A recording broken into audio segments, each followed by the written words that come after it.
Pat Mayo Hour.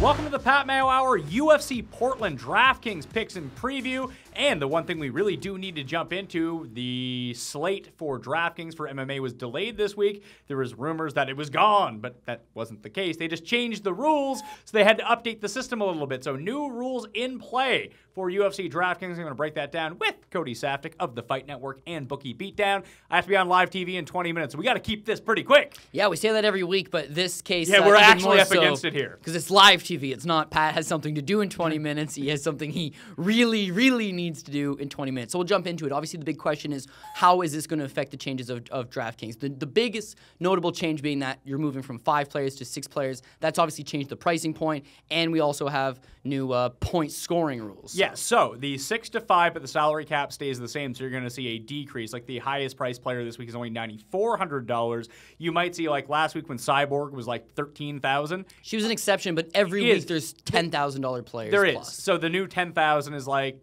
I don't know, like the new 11,000 is like 9,400. 13,000 is probably going to be around 10,000. So adjust accordingly. The reason that you switch to that, there's a lot of ties in daily fantasy MMA at the top because there's only 5 fighters. There's only so many lineups that you can realistically make. And if you hit one, people are probably on it. So now with 6, it's going to create fewer ties at the top. And when you enter these giant GPPs, people are actually going to win them, not split the money. So I think that's a good thing. I've also been informed as well that I guess the way that they were doing setting the pricing beforehand was that it was kind of reflecting what the actual gambling line was. And although we would somehow find an underdog that was a more expensive player on DraftKings, it appears that they have kind of gotten away with that model and that it's more so now very much a skill-based thing. You're going to have to pick these winners. 6 fights is obviously going to change it as comparison to 5. But the biggest thing now is that grapplers will be scoring many more points. So now you're going from the transitions of getting 1 point from a ground transition to 3 points, having takedown now score 5 points.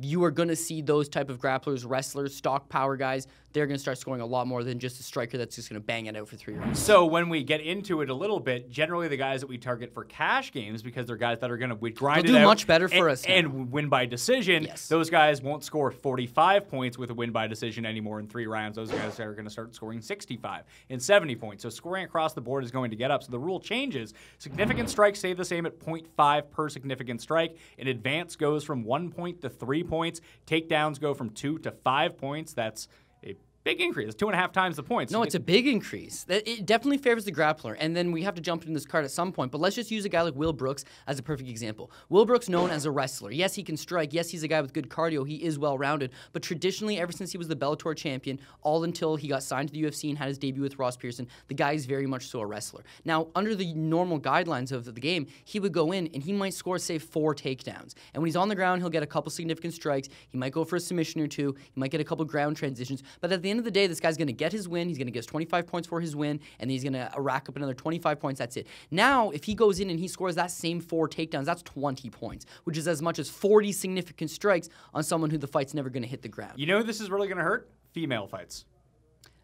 Quite possibly. And but like the lighter weight female fights. grapplers who are going to have lots of transitions are going to score very well. And that's why Louis Smolka, who's the most expensive player this week, Louis Smolka's last fight with Ben Nguyen, he literally floated on him the entire time, Pat. Well, it was side control to mount, to back take, back to mount, to side control to mount, to half guard, to side control. It was unbelievable. That's going to score a plethora of points. Well, I mean, and we will continue with the scoring in a second, but under the new rules, that would put Smolka at 101 average fantasy points over his past fights, and like De Silva is scoring 121.5 under the new scoring. So, I mean, it affects people in different ways. So the other transitions that we have now in terms of scoring, knockdowns go from 3 to 10 points. That is a big increase. And that makes a lot of logical sense when you think about how a fight goes. If I'm sitting across from you and we're, advancing, and I just pop you and you go down, probably the other way around. But that should be worth something. That's a significant moment in that fight. Now the scoring reflects that. I would like to know, though, who's scoring it as a knockdown. Because in boxing, a knockdown is very clearly the ref is going to start counting. Otherwise, he waves it off and it's a slip.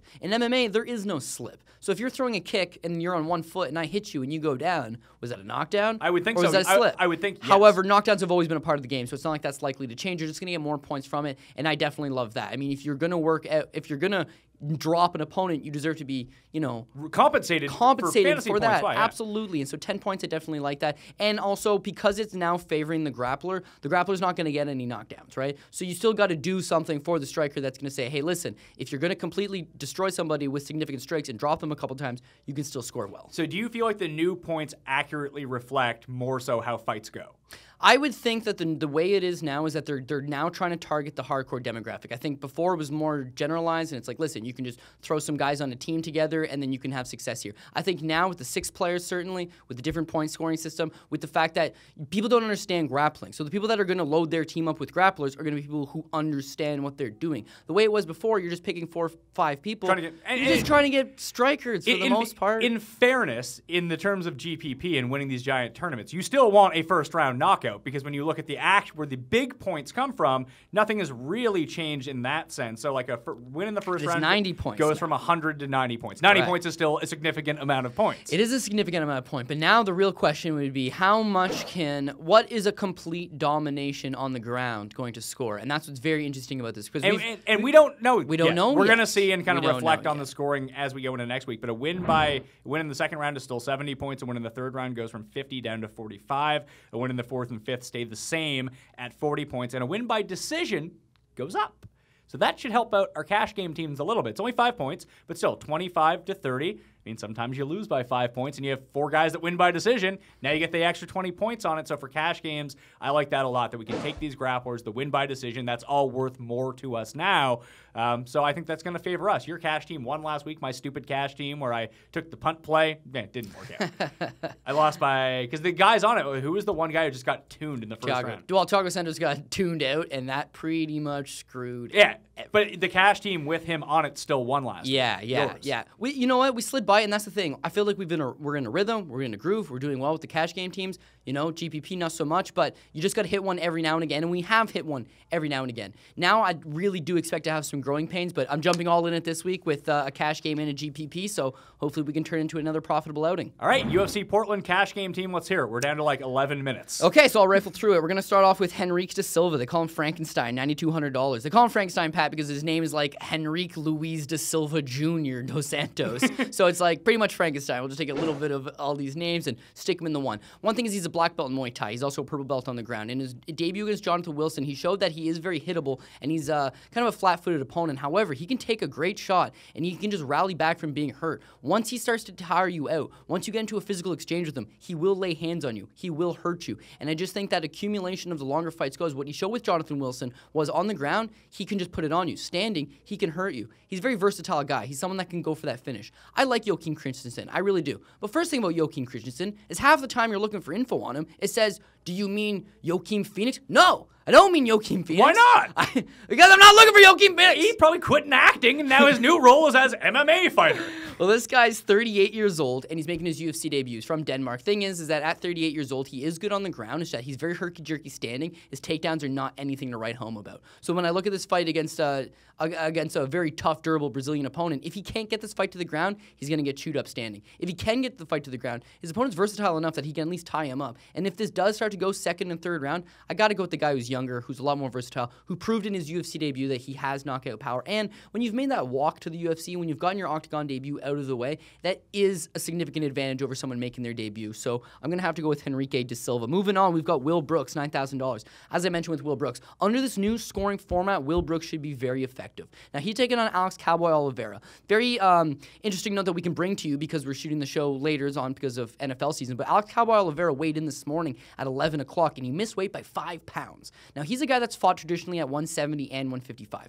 I don't think he should ever go back to 155, but he's decided, I want to go back down to 155, and the result is he's missed weight and come in at 160. So what happens now? He's going to forfeit 20% of his win purse. But they're still going to fight. They're still going to fight. Will Brooks is still going to take the fight. And it's very important to note here that Alex Cowboy Oliveira is a tough Muay Thai stylist fighter from Tata Fight Team in Brazil, known as the Brazilian Cowboy. We've talked about him in the past. Not the real cowboy, lost to the real cowboy, but he's the Brazilian Cowboy. Thing here, though, is that his wrestling is very much a work in progress. So he moved to the famed American Top Team in Coconut Creek, Florida, to work on his wrestling. He spends a couple camps there, then he leaves, and he goes back to Florida. Will Brooks is a staple of American Top Team, and he's one of the best wrestlers on the team. So you got Alex Oliveira, who's suspect in the wrestling department, who has left that gym and gone back home, versus the guy who's not the poster boy, but certainly one of the highly touted prospects from that gym, who is a wrestler, who's going to have that same coaching staff who are trying to help Fighter A work on his wrestling deficiencies, are now going to be telling Fighter B how to exploit those wrestling deficiencies. $9,000, I don't mind it. I do expect him to score well under this new format, which is get takedowns, work for significant strikes. Oliveira's going to get tired the longer the fight goes. He missed weight by 5 pounds. There, you have 3 guys in the $8,000 range here, too. Now, do you have a lot of faith in these guys, or is it maybe you scrape out a win by decision, maybe you just pile up some points along the way? Yeah, so with Hakrin Diaz, speaking of guys that miss weight, he missed weight today as well. He weighed in at 148, which is, 2 pounds over the 146 limit. Thing with him is that he's taken on a short notice replacement in Andre Touchy-Feely. Now, Andre Touchy-Feely has 3 pro losses, and he's been submitted twice, and he's been knocked out once. So of his 3 losses, Pat, he's been finished all 3 times. Hakrin Diaz has got 6 fights in the UFC. They all go to decision. The one glaring thing, though, is that he's a high-level BJJ black belt under Andre Pedneris, and he's very good on the ground. Feely has shown that grappling deficiencies is probably the path to beat him. So he's going to come in, short notice. He's going to be antsy. He's going to be looking to put some hot hands on Hakrin Diaz. Unfortunately, Diaz's takedown game, once he gets the fights to the ground, his ability to physically control, I think he's going to be able to get him. Now, because of the new scoring format, this should play out for Hakrin Diaz, because if he does get the fight to the ground 3-4 times, I'm taking 20 points out of that. He's going to get his ground transitions that are going to score me 20 points. If he does get a submission, or if he goes for submission and he's landing significant strikes, this guy might score 70, 80 points, which he would have never scored under the old format. So I don't mind him. I'm not gigantic on him because it is going to likely go to the decision, and $8,500 is not the greatest, and he missed weight, but I like how this fight plays out for him. Kaita Nakamura, $8,400. Just a veteran Japanese fighter. He can finish you on the ground. He can finish you standing. He's very versatile, and I think this is a very winnable fight for him. Don't mind playing that. John Dodson, he's in the main event taking on John Lineker, $8,100. Pat, this guy's, once again, I mean, if you want to stand with him, he'll knock you out. He's the fastest guy in the UFC. I truly do believe that. He's the fastest guy in the UFC. That's talking, he used to be at 25. He's at 35 now. He's very quick. He's very powerful. He has a knockout over former UFC champion TJ Dillashaw. He has knockout wins over highly esteemed fighters.